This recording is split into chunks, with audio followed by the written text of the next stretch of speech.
여러분, 발가락 관절이 갑자기 붓고 심한 통증이 나타난 적 있으신가요? 혹시 밤에 잠을 자다가 발가락이 불에 데인 것처럼 아파서 깨어난 경험은 없으신가요? 이런 증상은 바로 통풍의 초기 신호일 수 있습니다. 통풍은 피 속의 요산이 높아져 관절에 결정이 쌓이면서 발생하는 병입니다. 예전에는 왕의 병이라고 불렸는데 그만큼 기름진 음식과 술을 즐기는 사람들에게 많이 나타났기 때문입니다. 하지만 요즘은 생활 습관이 바뀌면서 누구에게나 올 수 있는 흔한 질환이 되었습니다. 통풍의 무서운 점은 초기에는 가볍게 지나갈 수 있다는 겁니다. 한두 번 발가락이 붓고 아프다가 나아지니 괜찮겠지 하고 넘기면 어느새 만성 통풍으로 진행됩니다. 그 결과 관절이 변형되거나 신장 기능까지 손상될 수 있습니다. 따라서 조기 발견이 무엇보다 중요합니다. 통풍의 대표적인 초기 증상은 엄지발가락 관절의 갑작스러운 통증입니다. 열감과 붓기가 동반되고 조금만 스쳐도 참을 수 없을 정도로 아프다고 표현합니다. 그러나 발목이나 무릎 같은 다른 관절에서도 나타날 수 있습니다. 또 하나의 신호는 피검사에서 요산 수치가 높게 나오는 경우입니다. 일반적으로 남자는 7.0mgdl, 여자는 6.0mgdl 이상이면 위험 신호로 봅니다. 그렇다면 어떤 생활 습관이 통풍을 악화시킬까요? 가장 큰 원인은 음식입니다. 붉은 고기, 내장류, 멸치와 같은 일부 생선, 조개류, 그리고 맥주 같은 술은 요산을 급격히 올립니다.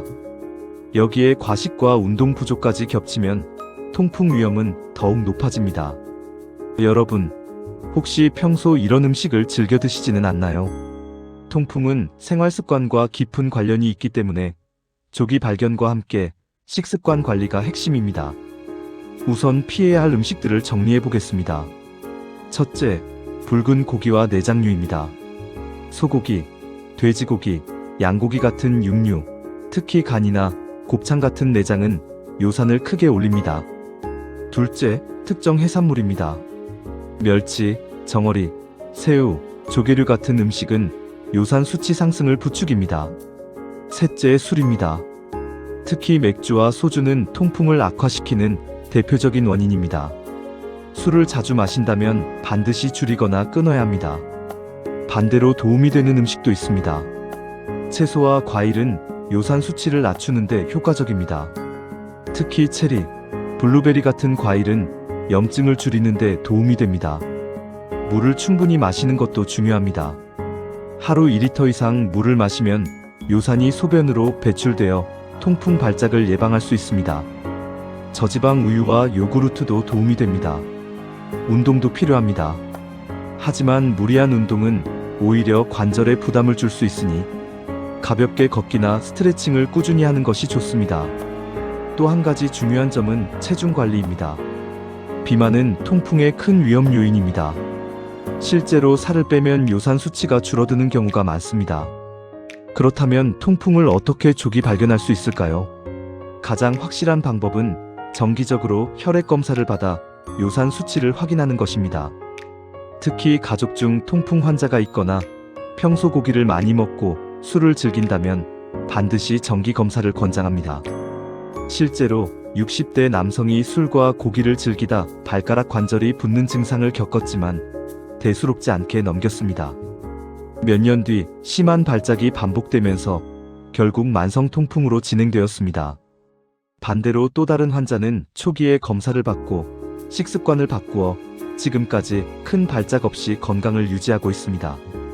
조기 발견과 습관 관리가 이렇게 큰 차이를 만들어냅니다. 오늘은 통풍을 조기 발견하는 식습관과 증상에 대해 알아봤습니다. 요약하면 발가락이나 발목 관절이 갑자기 붓고 심한 통증이 생기면 통풍을 의심해야 합니다. 피검사에서 요산 수치를 정기적으로 확인하는 것도 중요합니다. 또한 붉은 고기, 내장류, 특정 해산물, 술은 줄이고 채소와 과일, 물을 충분히 섭취하는 습관이 필요합니다. 조기 발견과 관리만 잘해도 통풍은 충분히 예방하고 조절할 수 있습니다. 여러분은 혹시 발가락 관절 통증을 경험한 적 있으신가요? 댓글로 경험을 나눠주시면 많은 분들에게 큰 도움이 될 것입니다. 오늘 영상이 유익했다면 구독과 좋아요 부탁드리고 가족과 친구에게도 공유해주세요.